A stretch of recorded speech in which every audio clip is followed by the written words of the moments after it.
Bonsoir à tous, bienvenue sur France Info pour votre grande édition du soir. À la une de l'actualité ce dimanche, la situation toujours aussi dramatique à l'aéroport de Kaboul où des milliers de personnes se pressent pour fuir. Une cohue gigantesque qui a tué aujourd'hui 7 personnes. Joe Biden s'est exprimé sur la situation ce soir pour la 3e fois en une semaine. Mon cœur pleure, a déclaré le président des États-Unis. Un été marqué en France par les règlements de compte à Marseille. 2 nouvelles fusillades la nuit dernière qui ont coûté la vie à 3 personnes, probablement sur fond de trafic de drogue. Et puis un symbole au Panthéon, Joséphine Baker entrera le 30 novembre prochain dans le Temple de la République, première femme noire à le rejoindre. Nous reviendrons sur le destin tout à fait incroyable de cette femme, cette artiste aux 1000 visages, dans ce 23h. Alors que la situation reste chaotique à Kaboul, notamment au sein même de l'aéroport où les Américains et les autres Occidentaux tentent d'exfiltrer leurs ressortissants, mais aussi les Afghans qui ont travaillé avec eux. Ce soir, Joe Biden s'est exprimé depuis Washington sur les opérations d'évacuation à Kaboul. Une intervention que vous avez pu suivre en direct sur France Info. On retrouve Agnès Varamian en direct de Washington. Agnès, on peut le dire ce soir, le président reste droit dans ses bottes, il assume, mais il essaye de s'expliquer. Oui, il essaye de s'expliquer et surtout comme il n'a pas très envie de répondre encore sur son imprévoyance et sur le chaos provoqué par l'arrivée, j'allais dire, non attendue, aussi rapide en tous les cas, des talibans à Kaboul. Eh bien, pendant son intervention, Joe Biden a bien tenté de centrer tous ses mots sur l'opération d'évacuation en cours.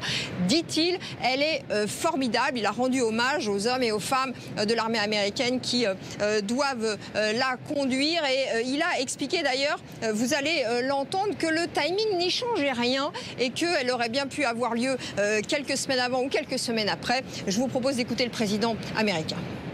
Et je tiens à être clair sur un point. L'évacuation de milliers de personnes de Kaboul va être difficile, va être douloureuse. Peu importe le point de départ, peu importe quand nous avons commencé.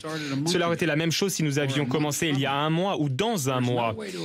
Il est impossible d'évacuer autant de personnes sans douleur, sans difficulté, sans voir ces images tragiques à la télévision. C'est un fait, c'est tout simplement un fait.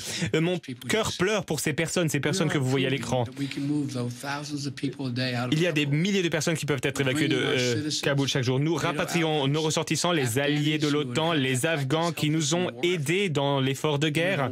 Mais il y a encore beaucoup de travail à faire et il y a encore beaucoup de choses qui peuvent capoter. Toutefois, déplacer 36 000 personnes en une semaine à peine est un exemple de ce que les forces armées de Kaboul et des États-Unis peuvent faire ensemble. Oui, vous voyez, minimiser le désordre actuel de cette sortie américaine avec une pointe de compassion parce que c'est sa marque de fabrique et aussi avec de la prudence parce que c'est son autre marque de fabrique. Alors, le président américain a aussi beaucoup insisté sur la sécurité de ses ressortissants. Il a dit que c'était absolument la priorité.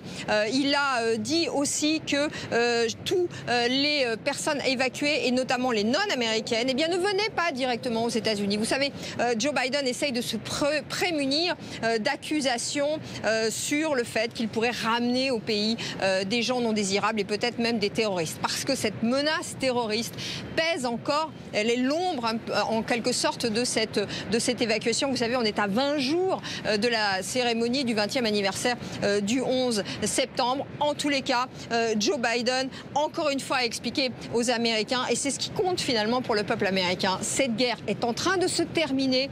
Il n'y avait pas de bon timing pour ça. L'Amérique a fait le job. Maintenant, elle doit partir. Merci Agnès Varamian pour ces explications en direct de Washington. Alexis Pichard a suivi avec nous cette intervention du président américain, docteur en civilisation américaine. Bonsoir. Bonsoir.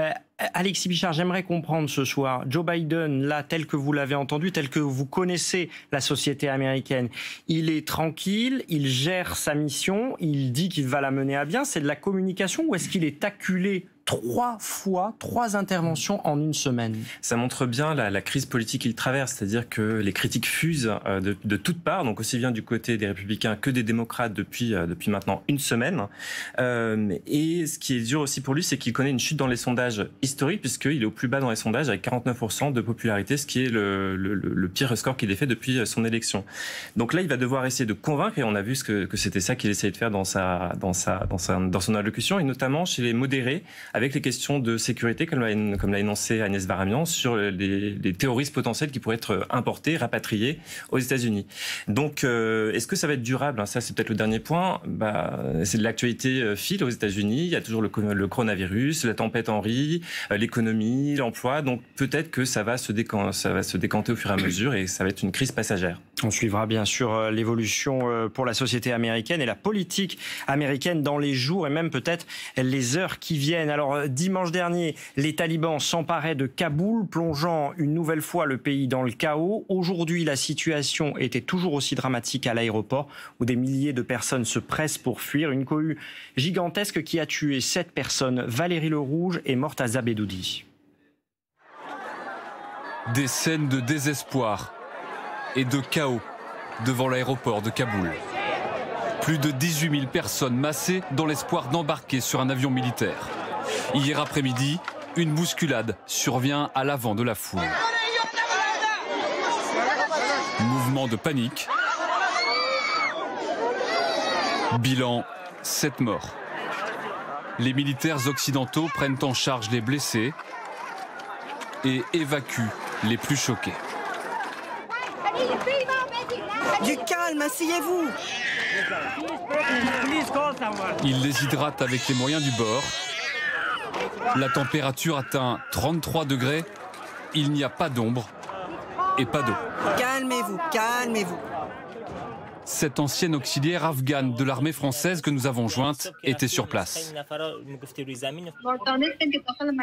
Devant l'aéroport, tout le monde se poussait. On essayait de rentrer, des talibans nous tapaient avec des bâtons et des bambous pour nous bloquer.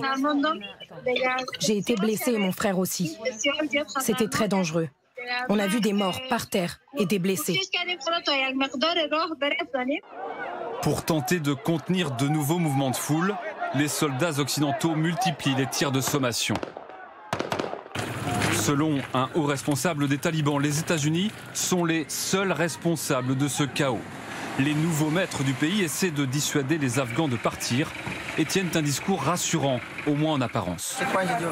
On a donné l'amnistie à tous les anciens fonctionnaires du gouvernement afghan. Ils n'ont rien à craindre de la part de nos combattants et ils peuvent être confiants pour leur vie. La course contre la montre se poursuit à Kaboul pour évacuer encore des dizaines de milliers d'Afghans éligibles au départ. Karim Pakzad, bonsoir. Vous êtes chercheur à l'IRIS, spécialiste de l'Afghanistan. On vient de voir ces images terribles et on a entendu le président américain. Qu'est-ce qui se passe aujourd'hui à Kaboul, singulièrement à l'aéroport, pour que les Américains n'arrivent pas à exfiltrer des gens sans difficulté? Il y a 2 volets d'explication. D'abord, une partie de la population, notamment des Kaboulis, les habitants de Kaboul, ils ont peur des talibans. Dès le dimanche, lorsque les talibans ont pris le Kaboul, et d'ailleurs, sans un coup de feu, le Kaboul est tombé. Et donc, la peur a vraiment envoyé une large panique. Panique, absolument. Une panique parce que l'image que la population a des talibans, notamment des jeunes, notamment des femmes à Kaboul, c'est l'image des talibans au pouvoir de 1996 à 2001. Un pouvoir obscurantiste, extrêmement dur, notamment très répressif envers les femmes. Donc il y avait une panique au sein de la population. Le lendemain, un SMS a circulé sur le portable des gens, sûrement envoyé par l'ambassade américaine aux Américains et aux Afghans qui auraient dû quitter l'Afghanistan avec des Américains. Que disait ce SMS? Et que cet SMS, et finalement, tout le monde a eu l'accès. Il disait tout simplement en 2 mots, allez à l'aéroport. Voilà. Ben, c'est comme ça que non seulement les gens qui avaient un visa ou que c'était sur la liste de l'ambassade américaine ou d'autres ambassades occidentales, mais tous les jeunes, tous les femmes, même les familles avec leurs enfants, etc., ils sont rouillés vers l'aéroport et a créé cette situation. Ben, là, les talibans, ils ont raison pour dire que la responsabilité vient des États-Unis. Sauf qu'il y a une semaine, les Américains disaient tout est sous contrôle à l'aéroport de Kaboul. Oui, ben, je viens de dépassés, vous dire, ils ont été dépassés. Je viens de vous dire, j'ai vu cet SMS qui disait allez à l'aéroport. Voilà, certainement, comme je viens de vous dire, été envoyé pour des gens concernés, mais qu'en Afghanistan, rien n'est privé, tout de suite tout le monde a eu au courant, et puis les gens ont envahi l'aile. Restez encore un instant avec nous, parce qu'on a l'impression ce soir, et depuis une semaine, que l'histoire se répète.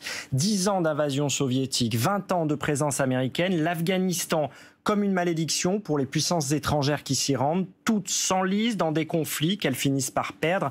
Décryptage avec Marine Zambrano. L'Afghanistan, un pays si souvent convoité, mais qui n'est pourtant jamais tombé face à l'envahisseur. Toutes les puissances étrangères qui y sont allées ont échoué. À commencer par l'Angleterre, première puissance à avoir envahi l'Afghanistan au milieu du 19e siècle. La Grande-Bretagne souhaite ainsi s'assurer une route plus stable vers leur empire des Indes, mais le conflit se solde par l'humiliation des troupes britanniques, la première grande défaite avant la chute de leur empire colonial. Près d'un siècle plus tard, en 1979, c'est au tour des Russes de s'y attaquer. Pour préserver le régime communiste en place, l'URSS envahit l'Afghanistan. Le pays devient alors la dernière bataille de la guerre froide. Les Russes veulent remporter cette guerre coûte que coûte, mais le conflit s'enlise. Après 10 ans de guerre sanglante, ils se retirent du pays, précipitant la chute du bloc soviétique. Plus trace de Russes nulle part ce matin, sur et autour de l'aéroport. En 2001, c'est au tour des États-Unis de partir pour l'imprenable forteresse. Pour d'autres raisons encore, c'est à la fois une mission de vengeance contre ceux qui protègent Ben Laden, responsable des attentats du 11 septembre, mais c'est aussi une volonté de libérer le pays des talibans, au pouvoir depuis 1996, qui terrorise le peuple et surtout les femmes. Contrairement à ce que dit Joe Biden, il y a eu une volonté américaine de construire un État afghan, un nation building, même si aujourd'hui il dit le contraire. Mais sinon, il n'aurait pas dépensé 2000 milliards de dollars s'il n'y avait pas eu ce nation building. Donc c'est ça qui a échoué. D'abord accueilli en libérateur, il renverse très rapidement les talibans. Mais ils multiplient les erreurs stratégiques et s'enlisent à leur tour dans un conflit qu'ils ne parviennent plus à maîtriser. Et là, on voit le résultat d'une guerre qui était malmenée, d'une guerre qui était défavorisée par la géographie, et d'une guerre aussi qui n'était pas populaire aux États-Unis. Après 20 ans de présence en Afghanistan et des milliards de dollars investis, les États-Unis quittent à leur tour le pays avec un amer sentiment d'échec, comme toutes les puissances étrangères avant eux. Karim Pakzad, est-ce qu'il y a une malédiction Afghanistan ou est-ce que l'histoire se répète inexorablement? Oui, je suis tenté de dire que l'histoire se répète vraiment, pas 2 fois, mais à plusieurs fois. Et je peux dire également que dans ce pays où des écrivains, des romanciers l'ont qualifié de beaucoup de choses, cimetière des empires, le royaume de l'insolence, etc., c'est curieusement la seule puissance qui a eu une certaine audience et notamment parmi la population citadine, notamment parmi les jeunes et les femmes, c'est parce qu'ils ont mené à coup de centaines de milliards de dollars une politique pour imposer une certaine liberté de la presse notamment, ou l'occasion pour des femmes d'étudier. C'était les Américaines. Mais cette audience était limitée. Elle est limitée extrêmement à une partie de la population. Sinon, aucune puissance, ni les Britanniques à partir de l'Inde, qu'ils ont envoyé l'Afghanistan à la fin du 19e siècle, ou l'Union soviétique, on vient de voir tout ça, ils n'ont jamais réussi à pacifier ce pays. ou à rester durablement parce que c'est un pays à part, avec des traditions qu'on ne voit pas nulle part, un peuple qui se bat entre eux, se chamaille entre eux, mais une fois qu'ils sont face à une puissance étrangère, alors là, il y a l'unité. Ils s'unissent contre. Merci. Après, voilà, à nouveau, ils commencent leurs différences, etc., mais contre les envahisseurs, ensuite, dans une situation géographique et culturelle extraordinaire. Merci Karim Pakzad, merci également Alexis Pichard de nous avoir accompagnés pour mieux comprendre ce qui se passe actuellement à Kaboul et comment la politique américaine gère actuellement la situation en France, notamment à Paris ou encore à Toulouse. Plusieurs centaines de personnes, en majorité des Afghans, ont manifesté aujourd'hui pour réclamer l'évacuation immédiate vers la France des familles afghanes menacées.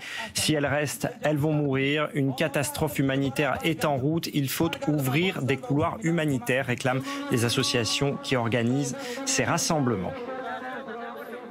Également dans l'actualité, dans le golfe du Mexique, la tempête Grace a fait au moins 8 morts dans l'état de Veracruz. Elle a provoqué des dégâts matériels comme des toits arrachés, des arbres effondrés, des coupures de courant. Et puis une autre tempête tropicale, la tempête Henri, vient de toucher les côtes du nord-est des États-Unis. Les habitants sont invités à rester chez eux. Plus au sud, l'État du Tennessee a été frappé par de très violentes inondations après des précipitations records et le bilan est lourd. 16 morts, une quarantaine de personnes sont portées disparues. Agnès Varamian, Baptiste Lègle. Un bruit de rivière qui déferle et des habitants les pieds dans le courant. La petite ville de Waverly, à l'ouest de Nashville, regarde monter les eaux. Dans cette maison, le chien comme ses maîtres sont stoïques.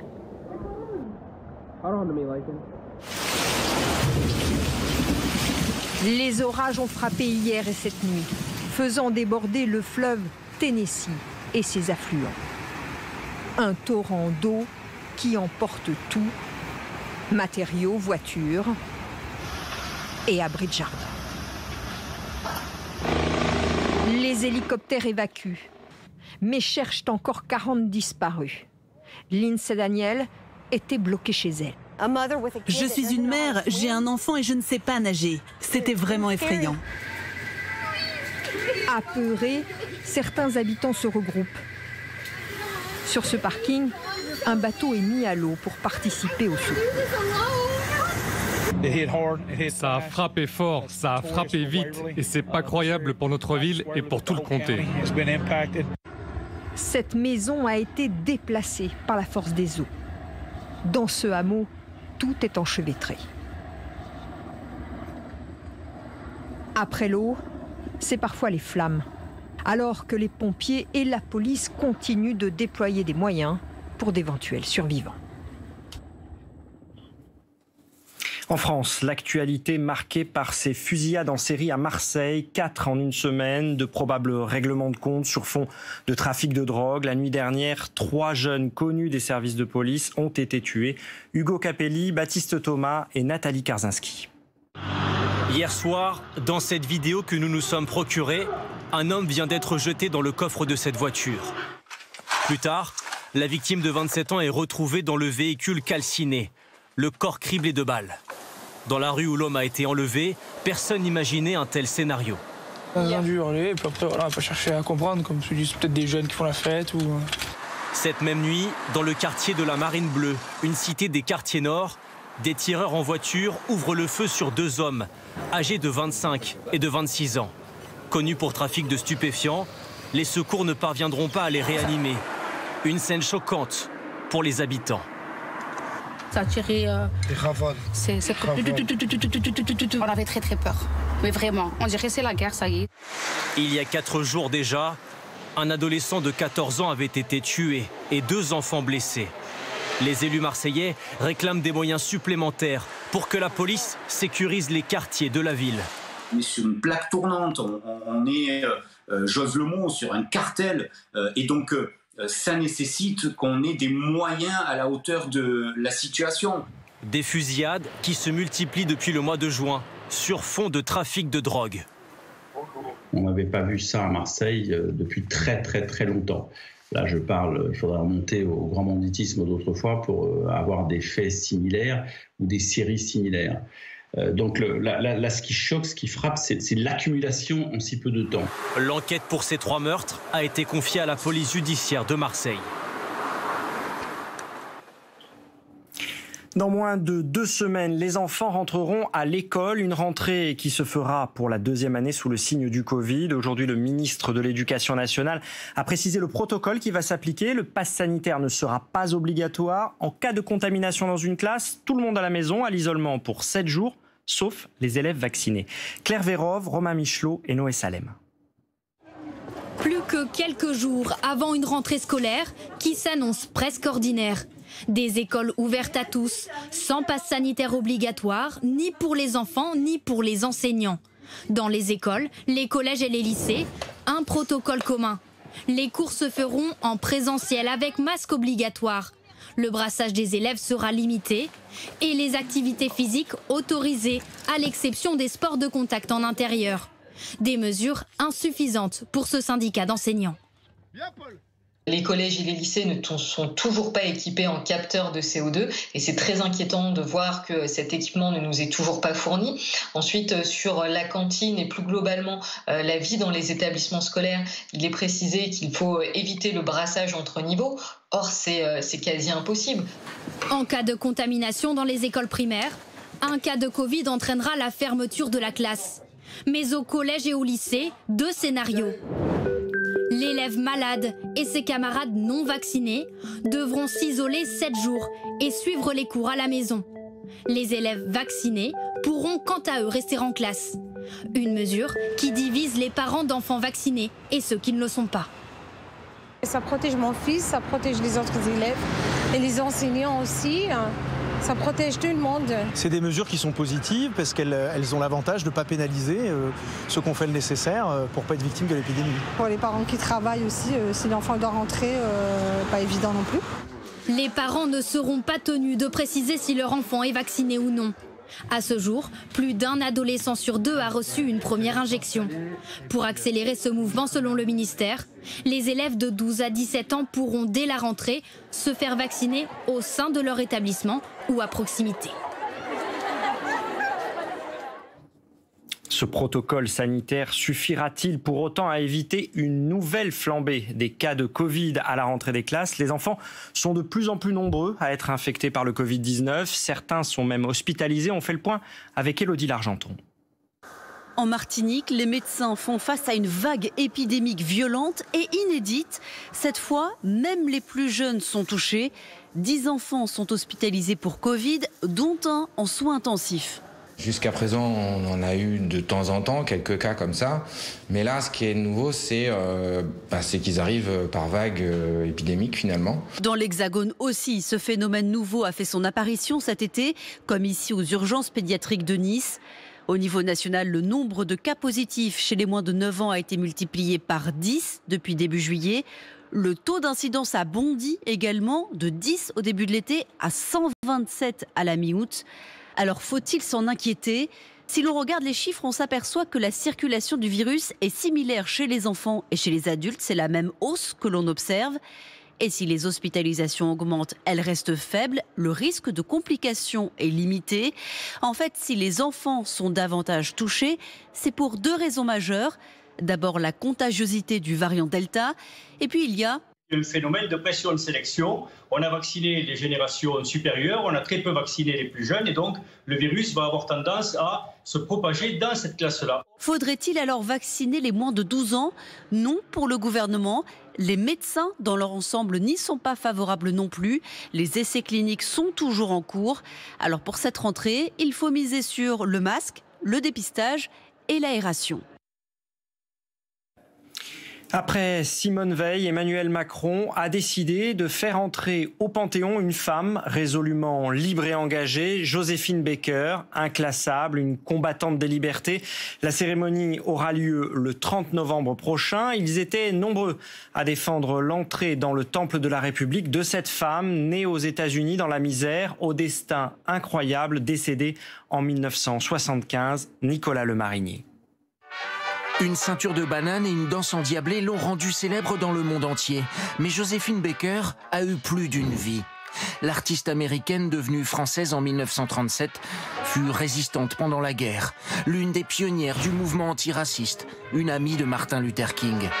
Une femme libre et engagée qui va entrer au Panthéon, une pétition à accélérer les choses. C'est une personne, Joséphine Baker, finalement, qui est extrêmement fédératrice. Elle a, par son courage, par ses engagements, elle rassemble naturellement les gens.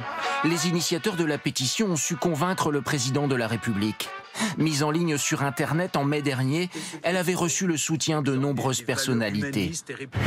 Joséphine Baker, chevalier de la Légion d'honneur à titre militaire, croix de guerre 1939-1945, médaille de la Résistance.